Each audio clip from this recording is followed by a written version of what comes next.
Morgan Adler stared at the half-empty wine bottle on the kitchen counter, its dark contents catching the late afternoon light.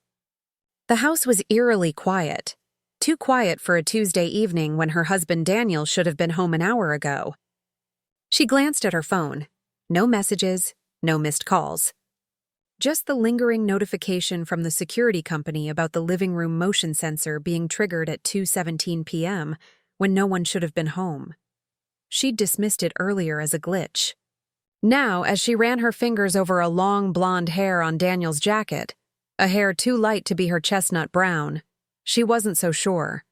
Morgan took a slow sip of wine and opened the home security app on her phone. With steady fingers, she scrolled back to 2:17 p.m. and pressed play. The footage showed Daniel entering their living room, laughing. He wasn't alone. 12 years of marriage had taught Morgan patience. It had taught her observation, calculation, and the importance of never showing your full hand at once. As the head of strategic operations for a Fortune 500 company, these skills served her well professionally. They'd also served her well in her marriage to Daniel, an architect whose charm and creativity had swept her off her feet when they met at a gallery opening in Chicago. "You're different," he had told her that night, tracing the outline of her jaw with his finger. "Most people walk through spaces without really seeing them." "You see everything," Daniel had been right. Morgan did see everything, including things others preferred to keep hidden. Their life together had been built methodically, brick by brick. The renovated brownstone in Lincoln Park, the vacation cottage in Michigan, the carefully curated social circle, the 5-year plan to start a family once Morgan's latest promotion cycle completed. She had architected their life with the same precision Daniel used in his award-winning buildings. Morgan watched the security footage again. Daniel and a woman, tall, blonde, maybe early 30s, stumbling through the front door in a tangle of limbs and laughter. The timestamp showed 2:17 p.m. By 2:19 p.m., they'd disappeared upstairs, out of the camera's view. By 4:03 p.m., they were gone. "In our bed," Morgan whispered, setting down her wine glass with a controlled movement that belied the storm brewing inside her. "In our home."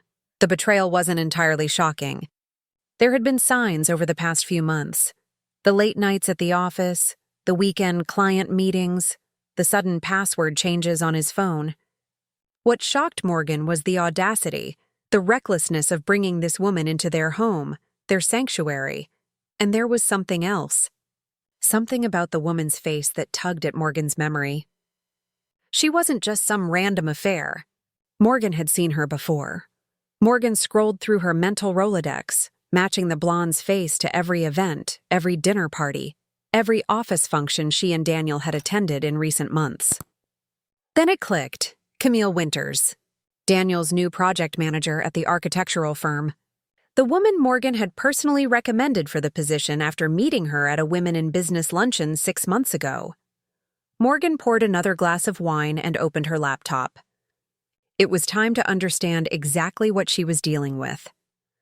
3 hours and a deep dive into social media later, Morgan had a clearer picture. Camille Winters, 34, single, graduate of Yale School of Architecture, previously employed at a rival firm in New York. Recently relocated to Chicago for the position at Daniel's company, a position that put her in daily, close contact with Morgan's husband. Their digital footprints told a story that had begun innocently enough, professional photos at company events, gradually evolving into more casual settings. A check-in at a restaurant Morgan and Daniel had discovered on their honeymoon. A glimpse of Daniel's watch in the corner of Camille's Instagram story. Morgan closed her laptop and leaned back in her chair. She needed more information before deciding how to proceed. Unlike Daniel, she wouldn't act impulsively. Her phone buzzed with a text message from Daniel. "Stuck at the office with the Reynolds project. Don't wait up. Love you." Morgan didn't reply. Instead, she opened her contacts and scrolled to a name she hadn't called in years. Lisa Chen, an old college friend who now ran a private investigation firm specializing in digital forensics. If anyone could help her uncover the full extent of Daniel's betrayal without alerting him, it would be Lisa. "Hello, stranger." Lisa answered on the third ring. Please tell me you're calling to finally take me up on those theater tickets. Not exactly, Morgan replied, her voice steady. I need your professional services, discreetly. I see. Lisa's tone shifted immediately. Why don't you come by the office tomorrow morning? 9 too early? 9 is perfect. After hanging up, Morgan went upstairs to their bedroom, the scene of the crime, and looked around with new eyes. The bed had been remade, but not the way Morgan did it. The throw pillows were arranged differently. A bottle of Daniel's cologne had been moved from its usual spot. She opened his closet and methodically examined his clothes, finding nothing out of place. But when she ran her hand along the top shelf where he kept old portfolios and sketchbooks, her fingers touched something unfamiliar. A small velvet box, pushed to the back of the shelf. Inside was a delicate silver bracelet with a single charm, a miniature version of the Chicago skyline. The receipt tucked into the box showed it had been purchased 3 days ago from an upscale jewelry store downtown. Morgan's birthday had passed 2 months ago. Their anniversary wasn't for another 5 months. She replaced the box exactly as she'd found it and went to the guest bathroom to shower. She couldn't bear to use their own suite tonight. Couldn't stand the thought of washing in the same space where hours earlier, under the hot spray of water, Morgan finally allowed herself to feel the full weight of what was happening. Anger, humiliation, and beneath it all, a cold determination. Daniel had brought his chaos into their carefully constructed world. He had violated not just their marriage, but Morgan's fundamental sense of order and control. As she toweled off and slipped into her silk pajamas, Morgan's mind was already calculating, planning. Daniel had clearly underestimated her, had forgotten who he was dealing with. That was his second mistake. His first had been betraying her at all. Morgan arrived at Lisa's office precisely at 9 the next morning, wearing a charcoal gray suit that projected the professional confidence she needed to maintain. Her wedding ring felt unusually heavy on her finger. Lisa's office was exactly what Morgan would have expected. Minimalist, tech-forward, with privacy screens on every monitor and soundproofing panels on the walls. So, Lisa said after they'd settled in with coffee, tell me what's going on. Morgan laid out the facts dispassionately, as if presenting a business case. The security footage, the blonde hair, the text messages, the bracelet. She didn't mention how she'd lain awake all night, replaying 12 years of marriage in her mind, searching for the moment when things had first started to fracture. Lisa took notes and asked precise questions. How long had Morgan suspected?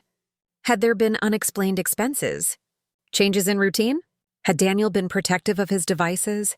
What exactly do you want to know? Lisa asked finally. And what do you plan to do with the information? Everything, Morgan replied. I want to know how long it's been going on, if there have been others, and exactly what he's promised her. She paused. As for what I'll do with it, that depends on what you find, Lisa nodded. I'll need access to your home network and his login credentials if you have them. I have everything you need, Morgan said, sliding over a flash drive. And I want daily reports.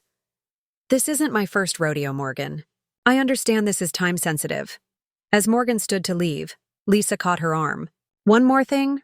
Do you have somewhere safe to go if things escalate? The question caught Morgan off guard. In all her calculations, she hadn't considered her own safety. Daniel had never been violent, had never even raised his voice during their rare arguments. But then again, she'd also never thought he would cheat. I'll make arrangements, she promised.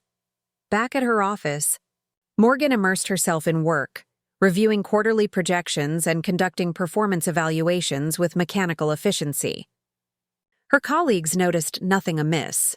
Morgan had always been intensely private, known for her composure under pressure.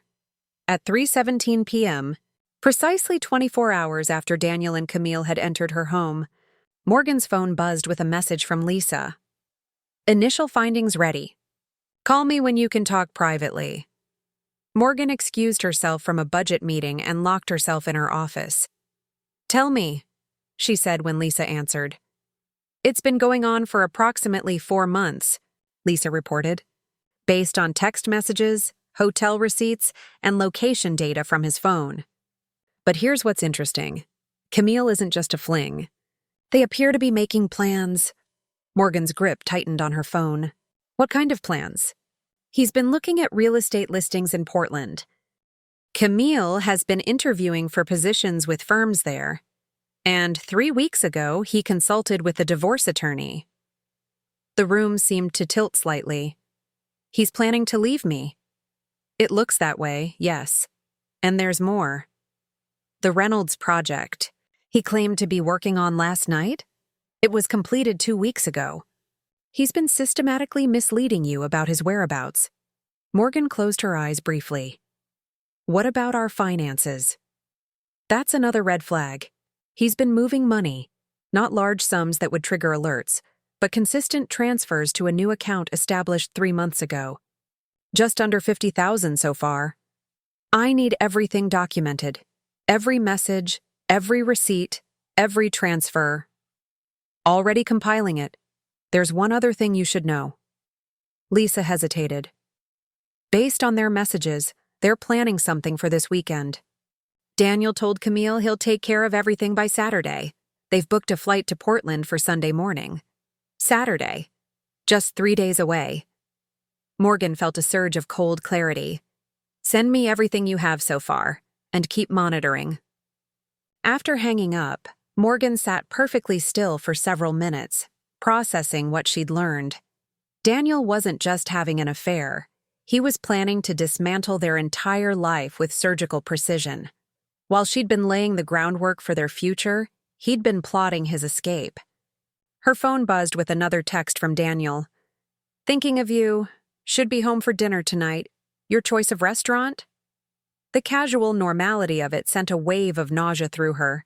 He was playing the attentive husband while secretly counting down the days until his departure. Morgan typed back, Lovely. Johnny's at 7? His reply came quickly. Perfect. See you then. Love you. Each word felt like a knife twist. Love you too, she responded, then set her phone down and opened her computer. She had 48 hours to prepare her response. And Daniel was about to learn why nobody messed with Morgan Adler. First, she called her attorney and scheduled an emergency meeting for the following morning. Next, she accessed their joint investment account, the one she primarily managed, and began the process of protecting her assets. Then she called the security company and requested an immediate upgrade to their system, including additional cameras and motion sensors. Finally, she opened her calendar and blocked off the entire weekend. She had preparations to make. By the Sacho, time she left the office to meet Daniel for dinner, Morgan had the outline of a plan. She would need to refine the details, but the broad strokes were clear. Daniel thought he was orchestrating a clean getaway. Morgan intended to show him just how messy things could get. At dinner, she watched him across the candlelit table. Her husband of 12 years, the man who had once written poetry about the flecks of gold in her eyes. He was animated, charming, seemingly present, telling her about a challenging client meeting, a meeting she now knew had never occurred.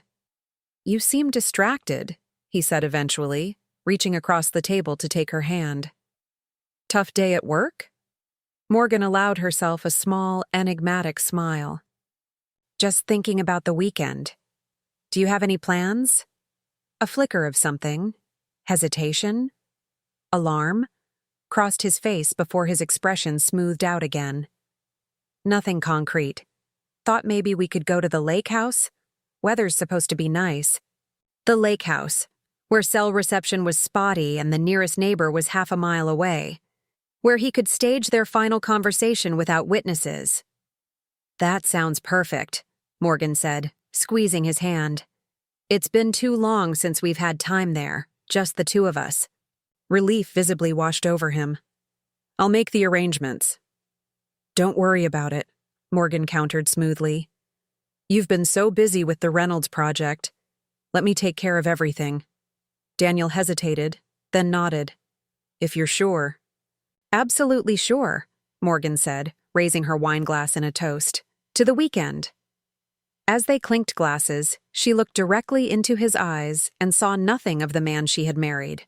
Just a stranger wearing her husband's face, counting down the hours until he could shed the skin of their marriage and step into his new life.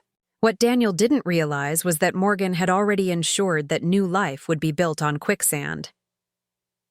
Saturday morning dawned clear and bright. Perfect weather for a drive to the lakehouse, as Daniel had noted. Morgan moved through their home with practiced efficiency, packing an overnight bag while Daniel showered. Her phone buzzed with a final update from Lisa. Confirmed. 2 tickets to Portland, 8:15 a.m. Sunday, reserved under D. Adler. Camille booked at the Westin downtown tonight. Morgan sent back a brief acknowledgement and deleted the conversation thread. Everything was in place. The past 48 hours had been a whirlwind of activity, all conducted beneath a veneer of normalcy that had Daniel completely fooled. She had met with her attorney and financial advisor, documenting Daniel's infidelity and financial malfeasance.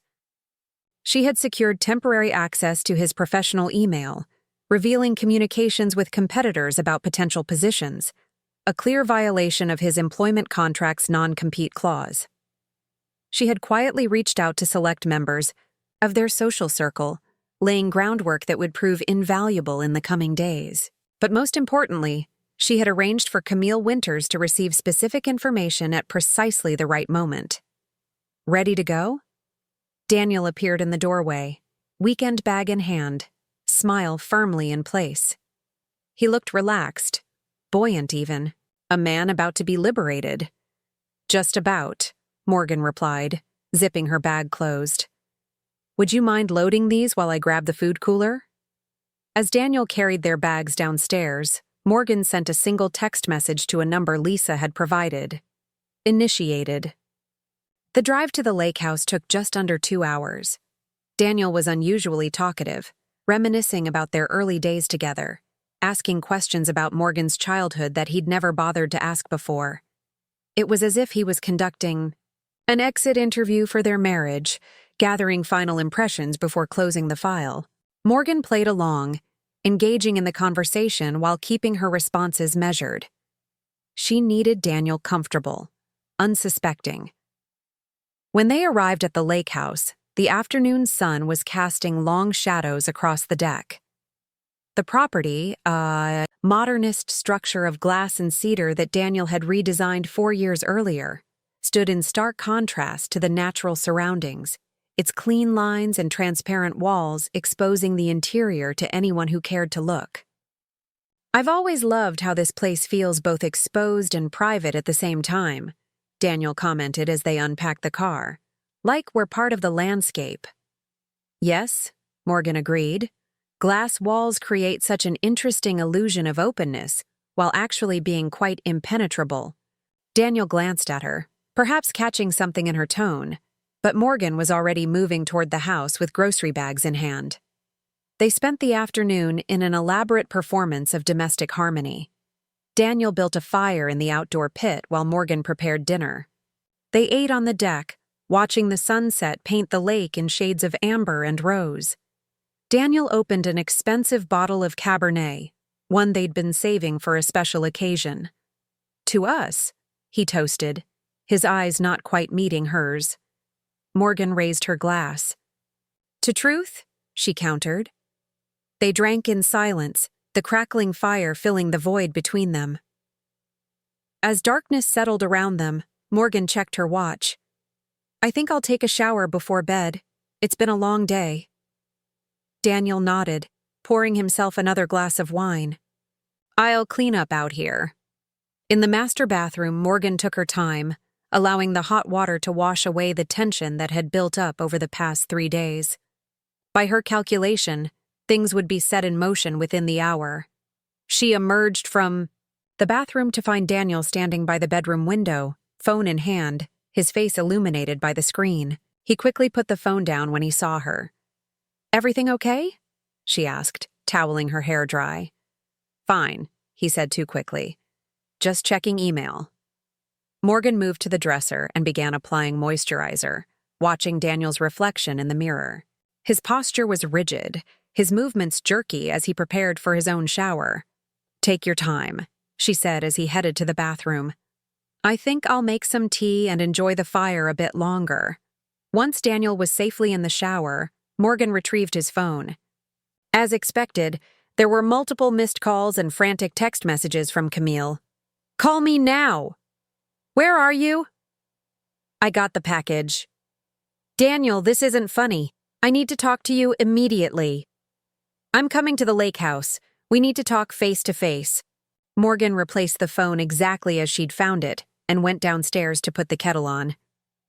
She estimated they had about 40 minutes before Camille arrived, plenty of time for Daniel to discover the messages and panic. Sure enough, 10 minutes. Later, Daniel came downstairs dressed but with damp hair, his face pale. "Everything okay?" Morgan asked innocently, sipping her tea by the fire. "You look like you've seen a ghost." He ran a hand through his hair. "Just remembered a file I was supposed to send to a client. Nothing that can't wait until tomorrow." "Are you sure?" "You seem anxious." Daniel forced a smile. "Just tired?" "Think I'll join you by the fire."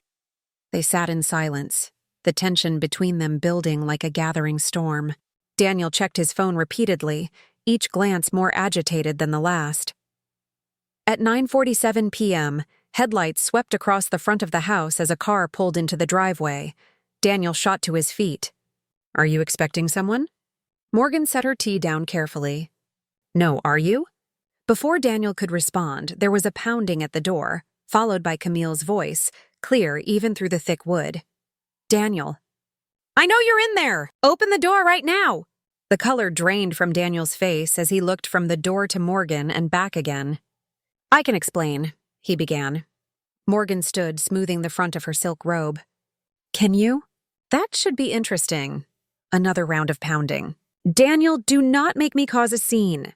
Morgan moved toward the door. "Perhaps we should let her in. It sounds urgent." "Morgan, wait." Daniel lunged forward, but he was too late. Morgan opened the door to reveal Camille Winters, beautiful in her fury, clutching a thick manila envelope in one hand. "Camille," Morgan said calmly. "What an unexpected surprise. Please, come in." Camille faltered for a moment, clearly not expecting Morgan to answer the door, much less invite her inside. Her gaze darted past Morgan to Daniel, who stood frozen in the living room. "I'm sorry to intrude," Camille said, recovering quickly, "but I need to speak with Daniel, privately." "I'm afraid that won't be possible," Morgan replied. "Whatever you have to say can be said in front of me. After all, there shouldn't be secrets between husband and wife. Isn't that right, Daniel?" Daniel looked trapped, his eyes darting between the two women. "Camille, this isn't the time." "Not the time?" Camille strode past Morgan into the house. "You told me you'd handle this. You said she knew that you'd already discussed separation. And then I received this." She thrust the envelope toward Daniel. "Delivered to my hotel room tonight. Were you ever going to tell me the truth?" "What is she talking about, Daniel?" Morgan asked, her voice steady. Daniel reached for the envelope, but Camille pulled it back. "No, she should see it too." Camille turned to Morgan. "Did you know your husband has been systematically embezzling from his firm for the past year? That he's under investigation by the board?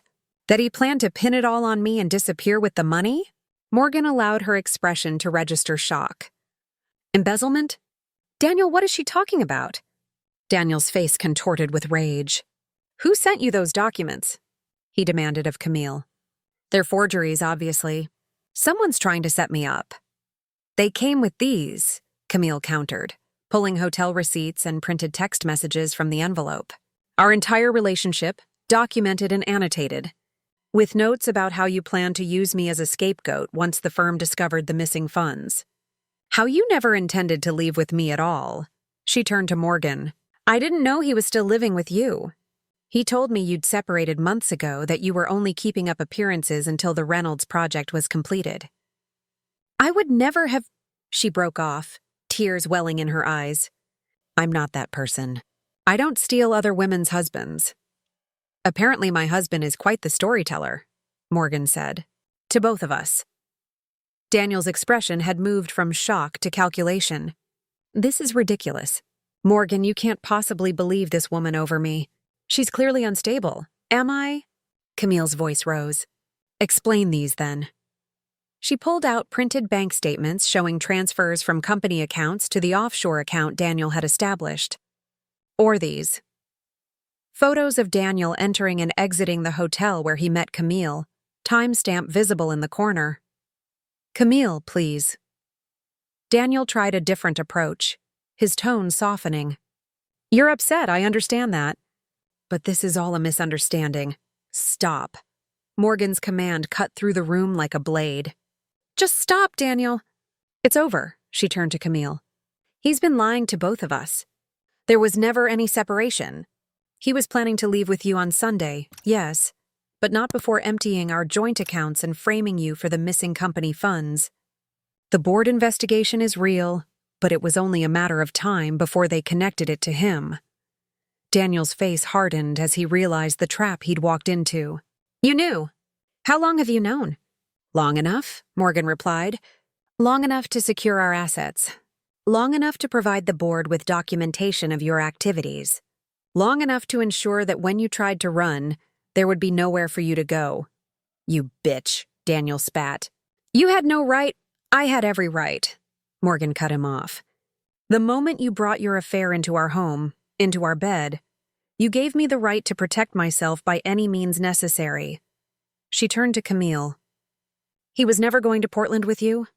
The tickets were a ruse. Once you were implicated in the embezzlement, he planned to disappear with the money. Alone. Camille sank onto the sofa, the fight draining out of her. I trusted you, she said to Daniel. I risked my entire career for you. Daniel's eyes darted around the room like a cornered animal's. This is insane. You can't prove any of this. Actually, I can prove all of it, Morgan replied. Every transfer, every message, every lie. It's all documented. Copies have been sent to the board, to my attorney, and to the police.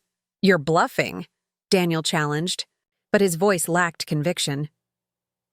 Morgan moved to the fireplace mantel and retrieved a small remote. With a single button press, the artwork above the fireplace slid aside, revealing a concealed screen that flickered to life.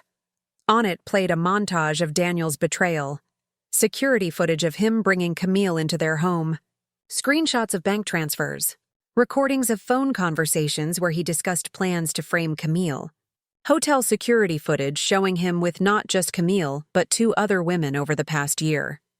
Our anniversary present last year, Morgan explained. The smart home system you insisted on installing.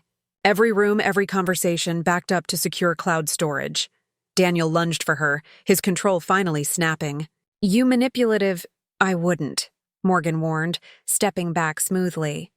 Not unless you want to add assault to the list of charges.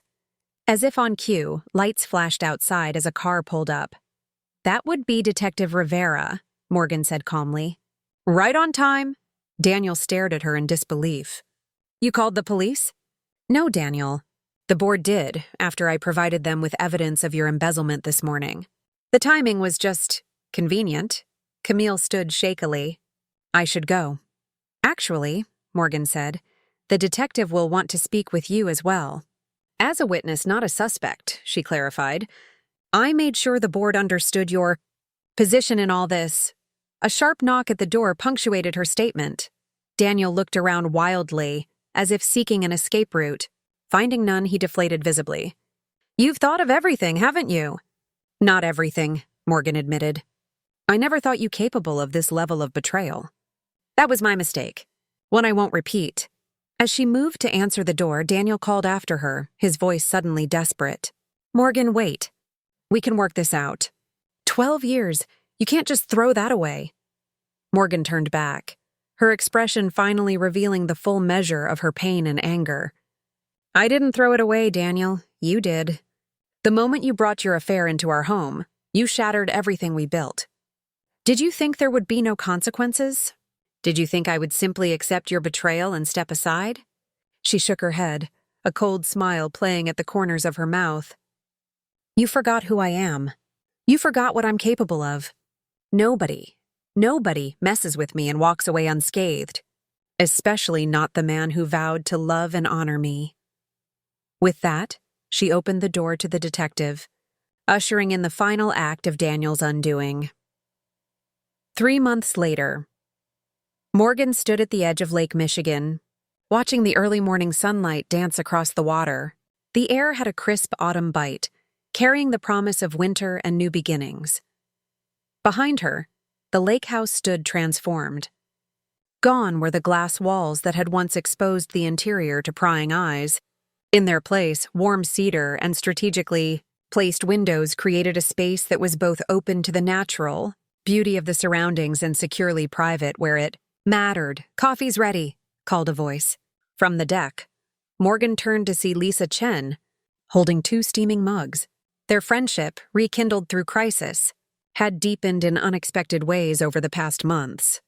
"Perfect timing," Morgan replied, making her way up the gentle slope to join her friend. They sat in comfortable silence, watching a pair of loons glide across the lake's surface. "Heard anything?" Lisa asked eventually. Morgan shook her head. "The plea deal went through last week. 5 years, eligible for parole in 3, restitution to the firm, and of course, the divorce settlement." She took a sip of coffee. His attorney tried to challenge the home recordings, but given that Daniel himself installed the system and signed the disclosure agreements, "Hoist by his own petard," Lisa observed. "Poetic justice," Morgan agreed. The notification of Daniel's sentencing had arrived via email from her attorney the previous day. Morgan had read it once, then archived it without response. There was nothing left to say. "And Camille?" Lisa inquired. "Relocated to Boston. The firm's East Coast office offered her a position, with my recommendation. She was as much a victim as I was, in her way." Lisa raised an eyebrow. "That's unexpectedly generous," Morgan shrugged. "Not really. She was collateral damage in Daniel's game. And she did the right thing in the end, testifying against him." She paused. "Besides, talent shouldn't be wasted, and she is genuinely gifted. Just needs better judgment in personal relationships." "Don't we all?" Lisa murmured. They fell silent again, each lost in private thoughts. The past months had been a gauntlet of legal proceedings, financial disentanglements, and the painful process of explaining to friends and family the sudden implosion of what most had. Perceived as a model marriage, Morgan had weathered it all with the same steely composure that had made her reputation in the corporate world. Only those closest to her, Lisa, her sister Emily, her parents, had glimpsed the depth of her pain and rage in private moments when the carefully maintained facade cracked. "The contractors finished the master bath yesterday," Morgan said after a while. "Want to see?" Lisa nodded and they went inside. The lakehouse renovation had been Morgan's first act of reclamation, erasing every trace of Daniel and creating a space that was entirely her own. The formerly minimalist interior now featured rich textures, warm colors, and art that Daniel had always considered too emotional for his aesthetic. The master bathroom had been completely reimagined. Gone was the exposed glass shower where Morgan had stood 3 months earlier, planning the dismantling of Daniel's carefully constructed lies. In its place stood a sanctuary of stone and wood, with a deep soaking tub positioned to view the lake while remaining invisible from the outside. "It's beautiful," Lisa said. "Completely different." "That was the point," Morgan acknowledged. They returned to the deck where Morgan refilled their coffee mugs. "So, what's next?" Lisa asked. "Back to corporate warfare on Monday?" Morgan smiled. "Actually, I've decided to take that sabbatical the board offered. 6 months, fully paid. I'm thinking of traveling, Italy, maybe Japan. Places Daniel always refused to visit because they weren't architecturally significant enough for his taste." "Good for you," Lisa said warmly. "And after that?" Morgan gazed out at the lake, considering. The past year had reshaped her in ways she was still discovering. The betrayal had cut deep, but in its wake had come unexpected clarity. About herself. About what she valued. About the kind of life she wanted to build from the ruins of the one that had been destroyed. "After that," she said slowly, "I'm thinking of starting my own consulting firm. Something smaller, more selective than where I am now. Something that allows me to use my skills without sacrificing my soul to corporate politics." She turned to Lisa with a genuine smile, one that reached her eyes for perhaps the first time in months. I've spent 12 years architecting someone else's dream. I think it's time I built my own. Lisa raised her mug in a toast. To new beginnings. And to hard lessons, Morgan added, clinking her mug against Lisa's. Sometimes the most valuable gifts come wrapped in the ugliest packages. As they sat watching the morning unfold over the lake, Morgan felt something she hadn't expected to feel again so soon. Possibility. Daniel had brought chaos into her ordered world, had violated her trust and her home. But in doing so, he had inadvertently freed her from constraints she hadn't even recognized. Her phone buzzed with a text message. Morgan glanced at it, then set the phone aside with a small private smile. Good news? Lisa inquired. Just confirming plans for dinner tonight, Morgan replied. With someone new. Lisa's eyebrows shot up. That was fast. Morgan shook her head. Not really. I'm not looking for anything serious. Just exploration. Learning who I am now, what I want. And what do you want? Morgan Adler. Morgan considered the question, watching an eagle soar over the lake, powerful and free. To never again shrink myself to fit inside someone else's vision, she said finally. To build something that can't be shattered by one person's betrayal. And to remember every day that I am exactly the woman I was raised to be, someone nobody messes with without consequences. She smiled at Lisa, the weight of the past months finally beginning to lift. Besides, I've discovered something interesting about glass houses. What's that? Lisa asked. Once they're broken, Morgan replied, you can build something much stronger in their place. As if in agreement, the rising breeze sent ripples across the lake, transforming its glassy surface into something more dynamic, more alive. Morgan watched the transformation with satisfaction. Daniel had brought his affair into their home, thinking his wife would either remain ignorant or quietly accept his betrayal. Instead, he had awakened a force he'd never truly appreciated. Despite living with it for 12 years, in 48 hours, Morgan had dismantled his escape plan, exposed his crimes, and ensured that justice would be served, not just for herself, but for everyone he had attempted to use and discard. The price had been high. But as Morgan sat in the autumn sunshine, contemplating the path ahead, she knew she would pay it again without hesitation. Some lessons could only be taught once, and with absolute clarity, nobody messes with Morgan Adler. And that wraps up today's story. Now we want to hear from you. Where are you watching from? Drop your city or country in the comments, and let's see how far these stories reach. If this story moved you or gave you chills, give it a like, share, and subscribe for more powerful stories. One last thing, rate the story from 1 to 10 in the comments. Your feedback helps us bring you even better ones next time. Thanks for watching. We appreciate you being part of this storytelling journey.